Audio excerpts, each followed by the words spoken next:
vamos a estar estudiando Mateo capítulo 26, versículos 36 en adelante. Mateo 26, versículos 36 en adelante. Si tenemos las notas del sermón, el título del mensaje va a ser el Getsemaní, un tiempo de angustia. Ciertamente todos vamos a enfrentar o estamos enfrentando quizá el día de hoy momentos de tristeza, de angustia, de desánimo, de cansancio, confusión. Y necesitamos saber cómo manejar esos capítulos en nuestras vidas. Porque las emociones pueden llevarnos por caminos que no queremos ir. Habrá momentos, como les digo, que las circunstancias van a producir en nosotros dolor en nuestras vidas, quizá gente que nos rodea, que no actúan como nosotros quisiéramos que actúen, una cuestión económica, una cuestión laboral, una traición, enfermedad de alguien. Y el día de hoy vamos a ver en Mateo 26, 36, cómo Jesús enfrentó ese momento. Mateo 26, 36 en adelante, comienza el versículo 36 diciendo, entonces, y se recordarán que unos meses atrás hablábamos de estas palabras de transición que están en ocasiones en algunos textos que nos muestran lo que estaba pasando antes de lo que estamos leyendo. Y este entonces está ahí porque justamente un episodio antes, no un capítulo, sino un episodio en lo que Jesús estaba diciendo, Jesús había avisado a sus discípulos que él iba a morir. En el versículo 31 dice, esta noche todos ustedes se apartarán de mí o por causa de mí. Otras versiones dicen, todos se van a escandalizar de mí. Pues escrito está, heriré al pastor y las ovejas del rebaño se dispersarán. Es una profecía de Zacarías 13:7. Pero después que yo haya resucitado, iré delante de ustedes a Galilea. Y es interesante porque una vez más Pedro, fiel a su costumbre, dice, aunque todos se aparten por causa de ti, yo nunca me apartaré. Jesús le dice, en verdad te digo que esta noche, antes que cante el gallo, me negarás 3 veces. Pedro una vez más dice, aunque tenga que morir junto a ti, jamás te negaré. Y todos los discípulos dijeron lo mismo. Y sabemos, ¿verdad?, que todos los discípulos negaron a Jesús. Y Pedro, pues, se distinguió por negarle 3 veces y hasta maldecir y cosas así. Entonces, en el versículo 36, cuando decimos entonces, es justamente después de este capítulo donde Jesús ha estado diciéndole, hey, esta noche todos ustedes se van a alejar de mí.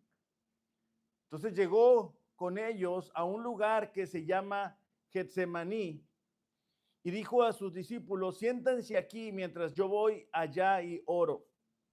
Tomando con él a Pedro y a los 2 hijos de Zebedeo, comenzó a entristecerse y angustiarse. Si tenemos nuestras Biblias, podemos subrayar esas palabras. Entristecerse y angustiarse. Entonces les dijo, mi alma está muy afligida. También podemos subrayar esas frases, hasta el punto de la muerte. Quédense aquí y velen junto a mí. Adelantándose un poco, cayó sobre su rostro orando y diciendo, Padre mío, si es posible que pase de mí esta copa, pero no sea como yo quiero, sino como tú quieres. Versículo 40. Entonces vino Jesús a los discípulos y los halló durmiendo y dijo a Pedro, ¿con que no pudieron velar una hora junto a mí? Velen y oren para que no entren en tentación. El espíritu está dispuesto, pero la carne es débil. Apartándose de nuevo, oró por segunda vez diciendo, Padre mío, si esta copa no puede pasar de mí sin que yo la beba, hágase tu voluntad. Vino otra vez Jesús y los halló durmiendo porque sus ojos estaban cargados de sueño. Dejándolos de nuevo, se fue y lloró la tercera vez y dijo otra vez las mismas palabras. Entonces vino a los discípulos y les dijo, ¿todavía están durmiendo y descansando? Vean, dice, ha llegado la hora y el Hijo del Hombre es entregado en manos de pecadores. Levántense, vamos, miren que está cerca el que me entrega. Entonces, el pasaje de esta mañana nos sitúa en el Getsemaní. Y el Getsemaní es una palabra en arameo que significa prensa de aceite, es decir, era el mecanismo que utilizaban en aquel tiempo para triturar las aceitunas y extraer el aceite. Y de alguna manera esto nos ilustra la dimensión de la agonía que Jesús estaba enfrentando. Este nombre de Getsemaní tiene mucho sentido, ya que Jesús iba a ser triturado, azotado y molido por nuestros pecados.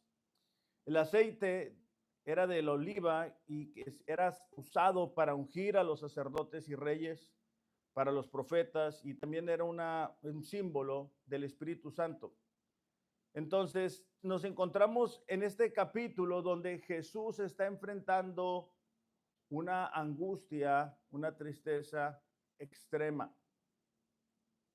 Y quiero que veamos 3 escenas para que aprendamos cómo podemos nosotros enfrentar esos momentos difíciles sin perder la esperanza, ¿verdad? Porque esos capítulos son inevitables. No hay forma en los cuales nosotros podamos decir, no voy a enfrentar nunca eso. Y se van a presentar y necesitamos saber cómo manejarlos, porque si no las emociones nos van a llevar muy lejos, ¿verdad? Lo primero que vemos es que Jesús escoge a algunos de los más cercanos para estar con él. Dice que tomó con él a Pedro y a los 2 hijos de Zebedeo, es decir, Santiago y Juan, cuando él comenzó a entristecerse y angustiarse. Esta palabra entristecerse es afligirse y es un padecimiento profundo. La siguiente palabra, angustiarse, es sufrir en la mente con consecuencias tanto en lo físico, de tal forma que se provoca una agitación intensa. De tal manera que lo que Jesús está enfrentando, está sintiendo en ese momento, no es una preocupación ligera ni superficial, sino que es algo verdaderamente serio que está sufriendo en la mente, que está experimentando agitación. Y luego dice, mi alma está muy afligida, y esta palabra alma es lo que la Biblia describe como el asiento de las emociones, de los pensamientos y de la voluntad. Y en ese momento Jesús busca a estas personas para que estén con él. Y aquí es muy interesante porque con frecuencia sucede que cuando enfrentamos estos capítulos difíciles en nuestras vidas, lo que terminamos haciendo es aislarnos.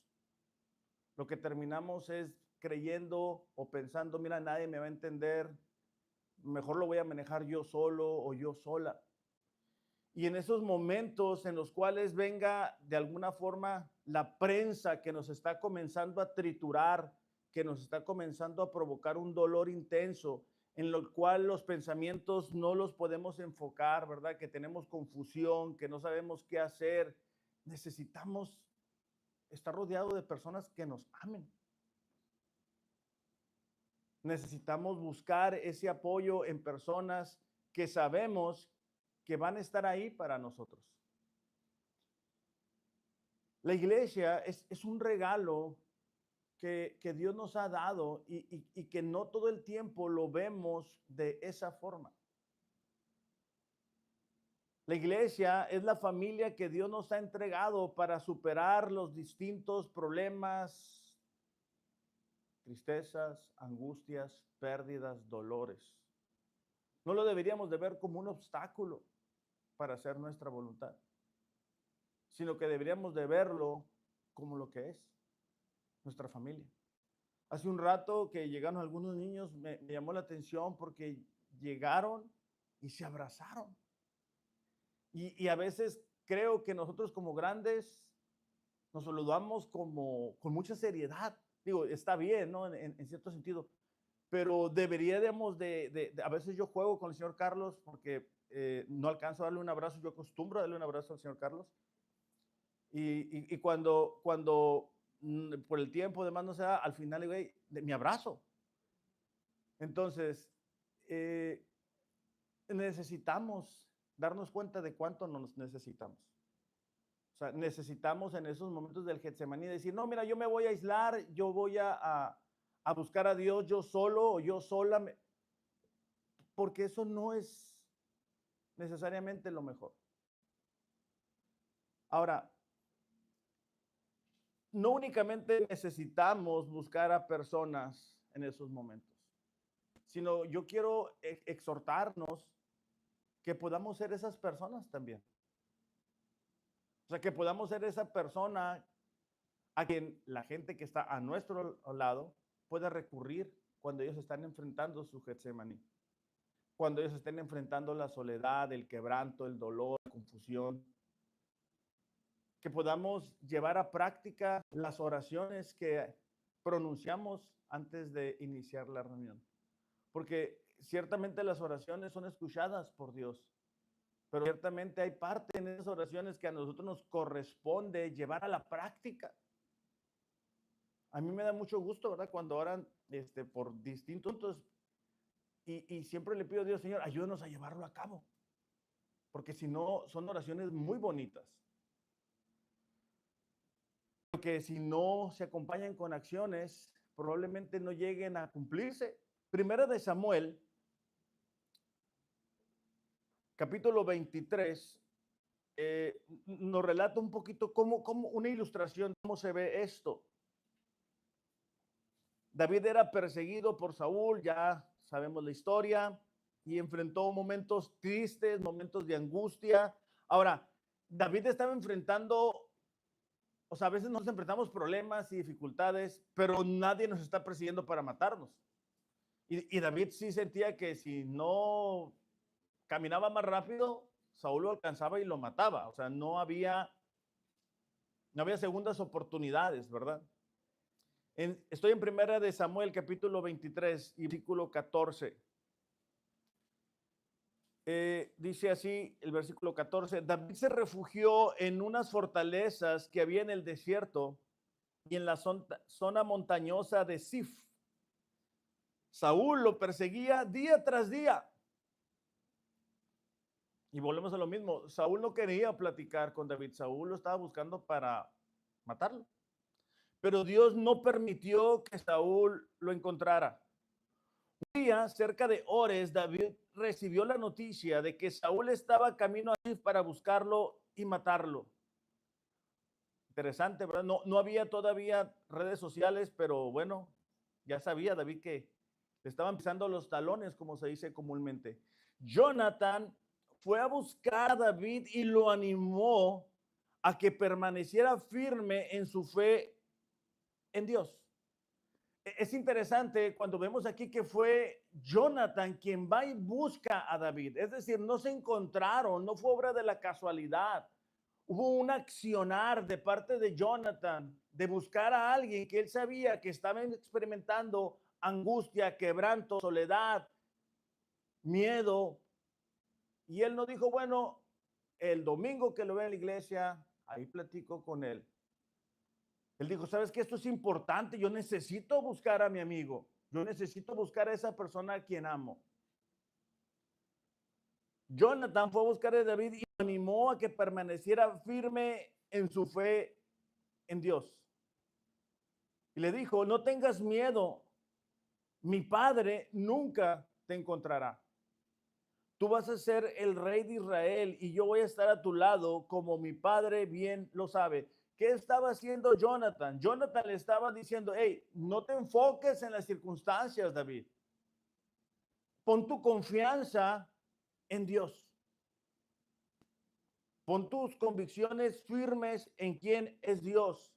Le recuerda las promesas que Dios le había dado a David de que él iba a ser rey. Ahora, nosotros podemos ver esto y decir, mira qué interesante. Pero que un rey saliera implicaba muchas veces consecuencias para toda la familia. Y a Jonathan no le importaba el precio que él tuviera que pagar por estar ayudando a David. Y eso nos recuerda a nosotros que muchas veces vamos a tener que salir de nuestra área de confort. A todos nos gusta estar a gusto, ¿verdad? Ahora que en estas sillas no son como las sillas que teníamos antes, que eran de metal y que estaban bien incómodas, están un poquito más acolchonadas. A todos nos gusta estar viendo la televisión a gusto, sobre todo si tienes niños y se quedaron dormidos 5 minutos, uno valora, ay, qué suave. Pero todos necesitamos recordar que alrededor de nosotros hay personas que nos necesitan.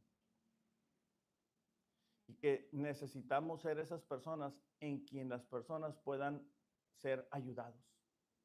No todo el tiempo la gente te va a hablar y te va a decir, hey, ¿sabes qué? Estoy desesperado, estoy desesperada. Abramos nuestros ojos. Veamos quién está en necesidad, quién está solo, quién viene acompañado. ¿A quién notaste, verdad, angustiado? ¿A quién notas frío? ¿A quién notas indiferente?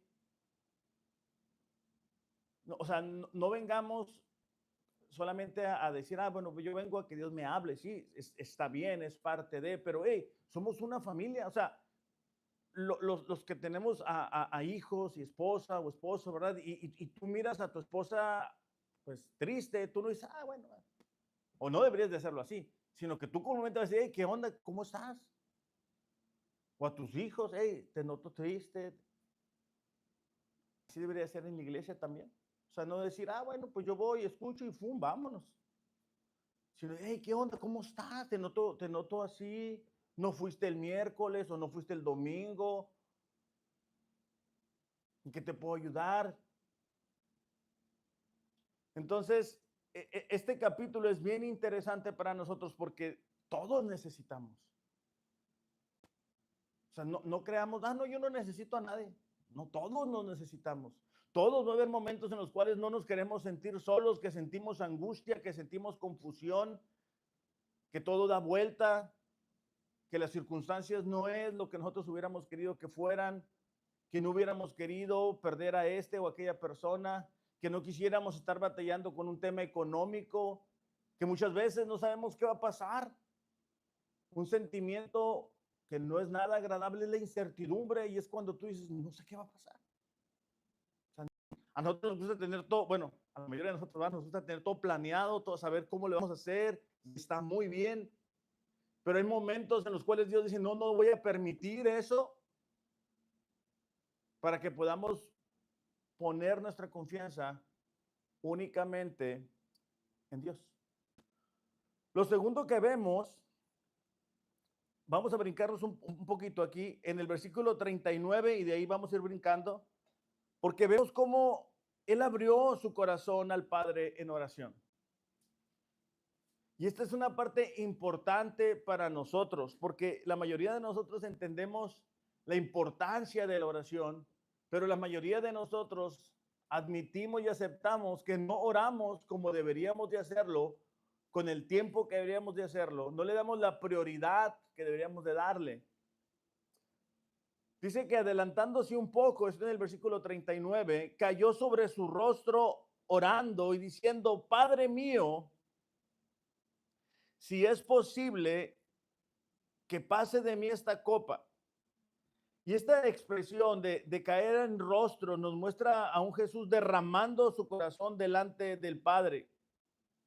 Quizá algunos de nosotros podemos recordar un momento en el cual nos hemos sentido así.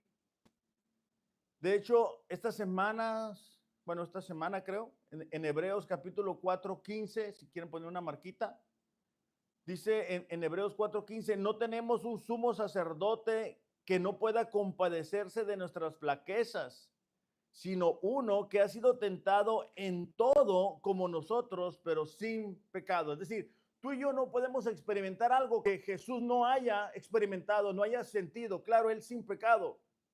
O sea, no hay algo que nosotros podamos decir, y nadie me entiende, porque ese sentir a veces de decir, es que nadie me va a entender, es a veces frustrante. Isaías 5 híjole, otra marquita va. Isaías 53,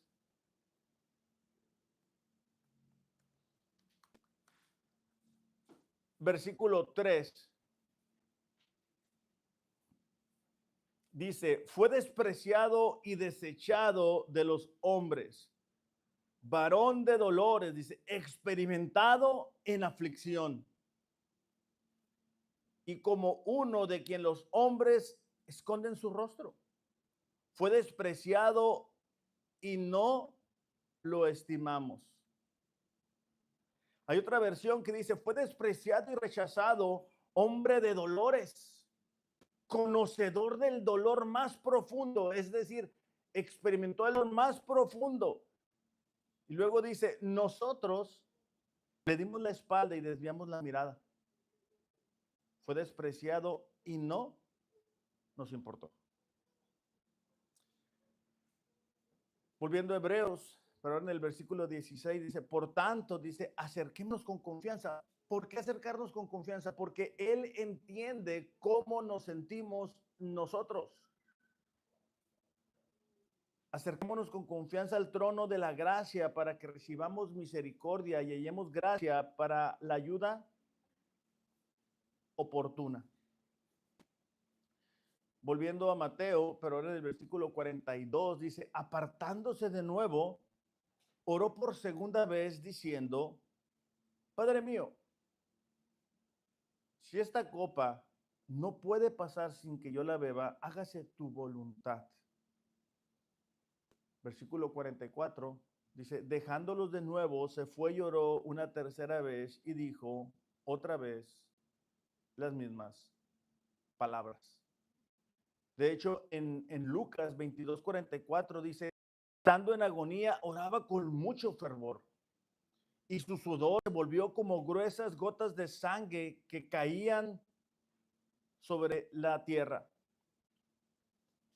Esto es lo que se denomina como hematridosis y se presenta cuando alguien se encuentra en extrema condición emocional, donde los vasos capilares se rompen como consecuencia de la presión o el estrés.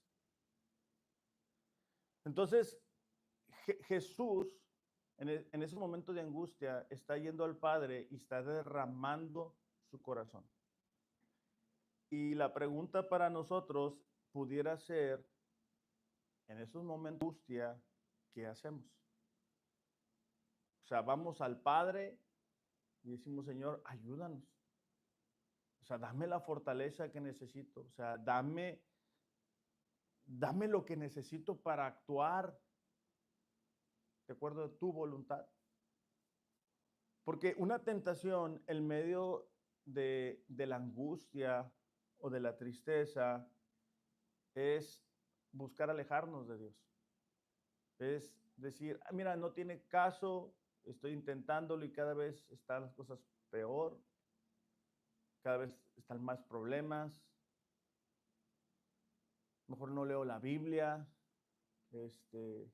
mejor pongo una distancia. Y lo que nosotros necesitamos es ir delante de Dios y derramar nuestro corazón. Hay un peligro que yo he visto en la iglesia y es confundir la fe en el Señor con ser positivos. Una persona que no es cristiana, y yo conozco muchas personas que no son cristianas y que son muy positivos. Una persona positiva es la que te dice, todo va a estar bien, échale ganas, ánimo. Y hasta te pueden mencionar a Dios, ¿va? Dios es bueno, ¿va? Pero tener fe tiene tanto la raíz como el objetivo en Dios. Es decir, sí, nuestra confianza no debe de estar en que las cosas se van a arreglar porque sí. Las cosas se van a arreglar si es eso la voluntad de Dios. Ahora he estado viendo mucho en los artistas la declaración positiva, ¿verdad? Que tú le dices a la tierra qué hacer ¿verdad? Y entonces tú le dices, ah, yo quiero ser un artista famoso y siempre me la voy a creer y pasa el tiempo y se dio, ¿verdad? Sí, claro, porque el diablo es real y él va a mantener a la gente ciega, ¿verdad? Entonces, en esos momentos de angustia, iglesia, lo que nosotros necesitamos hacer es ir al Padre y decir, Señor, ayúdame con esto. Si el día de hoy a lo mejor algunos de nosotros decimos, es que a mí no me gusta leer la Biblia. Bueno, vayamos al Padre y decirle, hey, Señor, dame amor por tu palabra. Dame amor por lo que tú amas. Dame amor por el necesitado, porque no te conoce. ¿Verdad? A lo mejor algunos de nosotros batallamos para cumplir con la gran comisión y una razón podría ser que pues no amamos a la gente perdida, ¿verdad? Nosotros estamos bien enfocados en lo que nosotros podemos recibir de parte de Dios. Bueno, podemos ir y decir, Señor, ayúdame, dame amor por la gente que no te conoce. Dame las oportunidades, las palabras para poder hablar de ti con la gente que me rodea. No pensemos, ah, todo se va a solucionar. No, no, o sea, vayamos, derramemos nuestro corazón delante de Dios. Vamos a ir a Mateo 27:41. Y es cuando Jesús colgaba en la cruz y se estaban burlando de él los sacerdotes importantes, los maestros, los ancianos. ¿Va? Mateo 27:41, por favor. Dice, de igual manera, también los principales sacerdotes, junto con los escribas y los ancianos, burlándose de él, decían, a otro salvó y a él mismo no puede salvarse. Rey de Israel es, que baje ahora de la cruz y creeremos en él. Versículo 43 dice, en Dios confía que lo libre ahora si él lo quiere, porque ha dicho, yo soy el Hijo de Dios. En la misma forma lo injuriaban también los ladrones que habían sido crucificados con él. Entonces nos damos cuenta, ¿verdad? Que en ese momento, ¿cómo era él atacado? Imagínate estar escuchando eso. Y no es muy distinto en nuestro caso, ¿verdad? Cuando gente a nuestro alrededor puede decir, mira, eso que es cristiano y eso que es cristiana, y mira cómo se porta, o mira cómo le va. O muchas veces decimos, Señor, híjole, ¿qué van a decir de mí, verdad? Con esta situación que estoy enfrentando, ¿dónde estoy dejando tu testimonio? Y todos esos son momentos en los cuales nosotros debemos derramar nuestro corazón. Yo recomiendo, miren, usemos el tiempo sabiamente.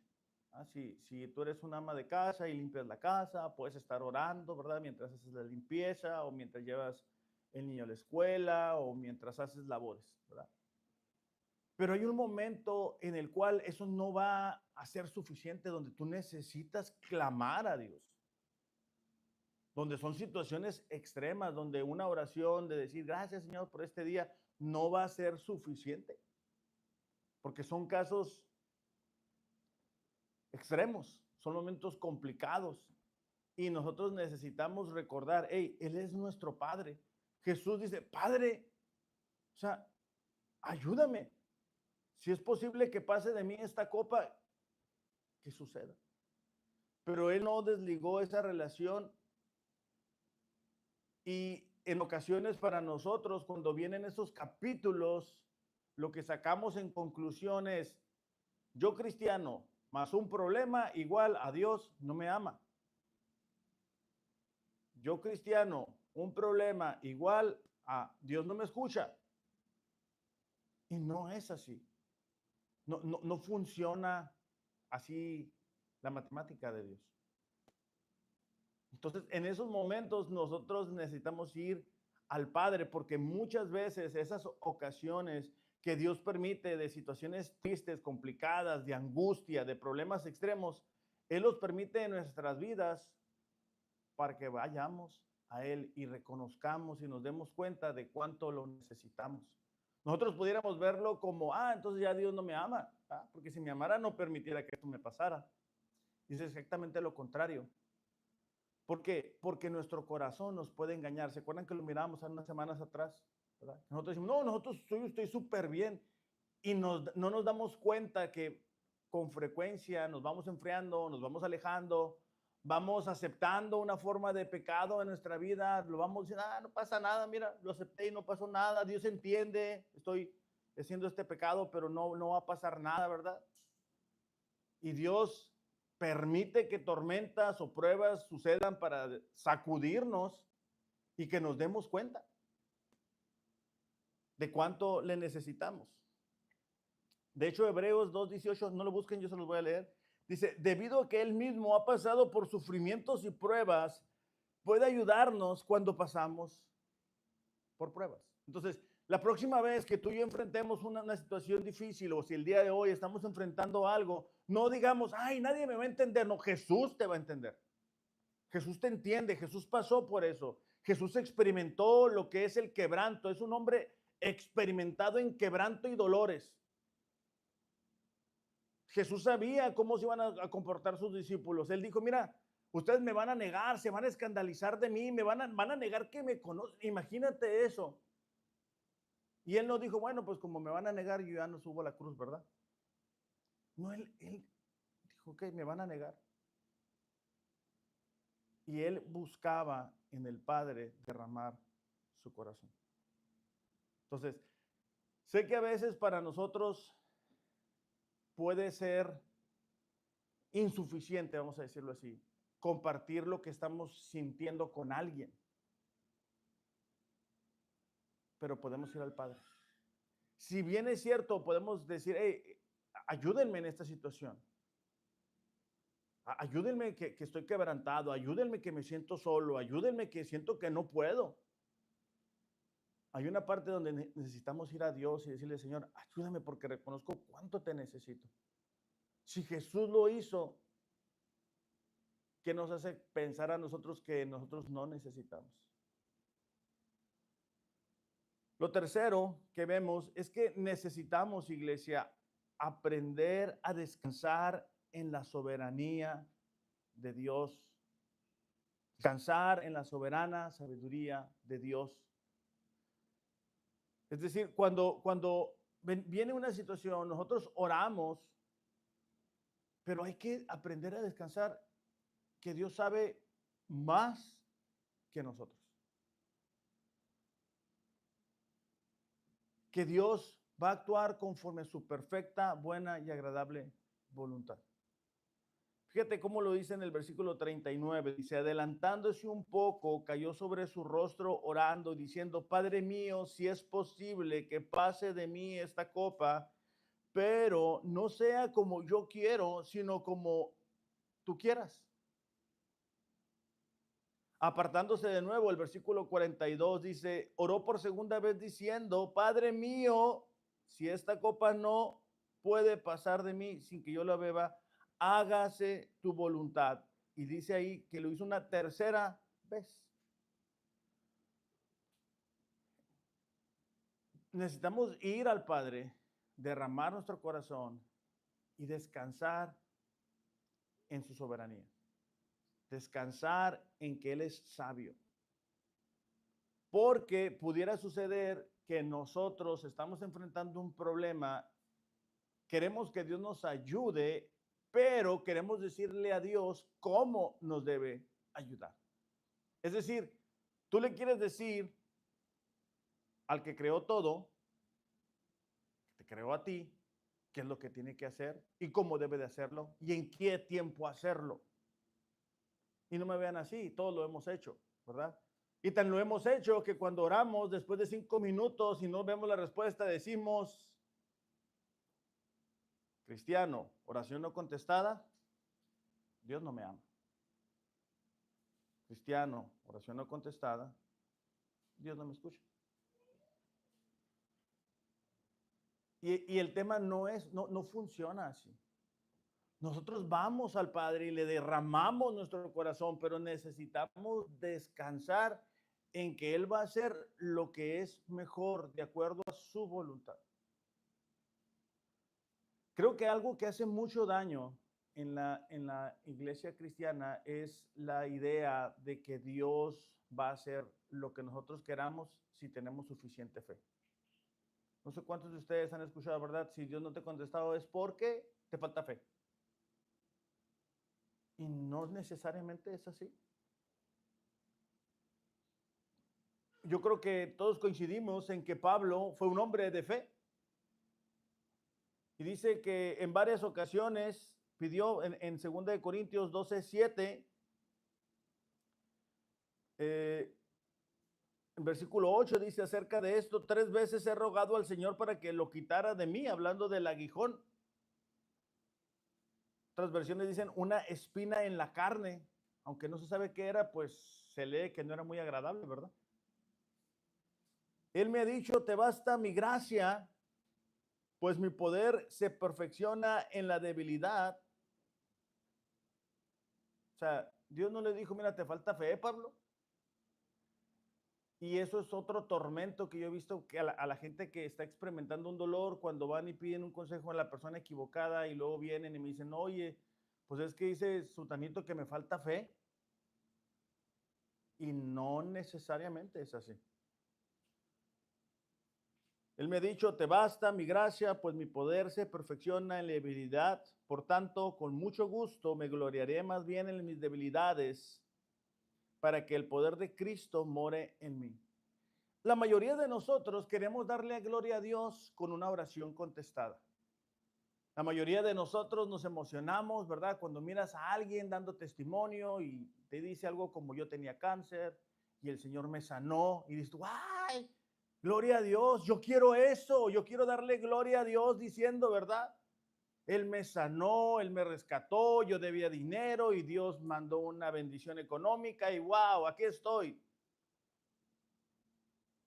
Pero puede ser que Dios diga, no, no va a funcionar así. ¿Me vas a dar honor? ¿Me vas a dar honra? ¿Me vas a dar gloria? Pero a través del sufrimiento. Y cada paso que des, vas a darte cuenta que es mi gracia la que te está ayudando. Este aguijón no era un castigo de Dios, porque luego también surge esa idea, ¿verdad? Es un castigo. Esta oración no contestada es un castigo. Dios está enojado allá en los cielos, ¿verdad? Está enojado conmigo y por eso no me contesta y entonces algo hice mal. Y en el versículo 7 dice, dada la extraordinaria grandeza de las revelaciones, por esta razón, y luego hay un propósito. Dice, para impedir que me enalteciera, me fue dada una espina en la carne. Entonces, recordemos que a un hijo de Dios, iglesia, nada le pasa porque que sí. Dios tiene un propósito que va a cumplir. Y esos momentos de angustia, de quebranto, de dolor, de soledad, tienen un propósito. Y muchas veces ese propósito es ayudarnos a reconocer cuánto necesitamos la gracia de Dios todos los días. Ese propósito nos ayuda a no creer que ya podemos solos. Porque ese quebranto, ese dolor, es el que muchas veces nos ayuda a recordar cuánto necesitamos a Dios. A veces decimos, no, si no tuviera este problema económico, le echara muchas ganas con Dios. No es cierto. No sabes tú más que Dios. No, si yo no tuviera esta situación, le echara más ganas. No es cierto. No funciona así. No, mira, si no tuviera esta enfermedad o este ser querido no tuviera esta enfermedad, no, hombre, ahí sí ya, ahí estuviera. No es cierto. No funciona así el ser humano. Eso es lo que nos dice nuestro corazón. Cuando nuestro corazón nos dice, hey, tú pudieras adorar más a Dios si no tuvieras esta situación, si no tuvieras este dolor, tú pudieras adorar más, pero ¿cómo puedes adorar a Dios, verdad? Si tienes este problema. Y lo racionalizamos y pues es cierto, por eso no puedo adorar a Dios. O yo pudiera leer la Biblia, ¿verdad? Más, sí, no es cierto. Entonces, necesitamos buscar personas que nos puedan acompañar en esos momentos de quebranto. Y necesitamos convertirnos en personas que podemos ayudar a gente cuando atraviesen ese momento de dolor, de tristeza, de angustia. Necesitamos aprender a derramar nuestro corazón delante de nuestro Padre. Hey, Él es nuestro Padre. Mateo dice, ¿verdad? Si ustedes saben dar buenos regalos a sus hijos, mucho más vuestro Padre. Y tenemos que aprender a descansar en su sabiduría. En no decir, mira, Dios no sabe lo que es mejor que nosotros, ¿verdad? Nosotros sabemos más. Se equivocó, ¿verdad? Se equivocó con esto, o se equivocó con aquello. No, Él no se equivoca.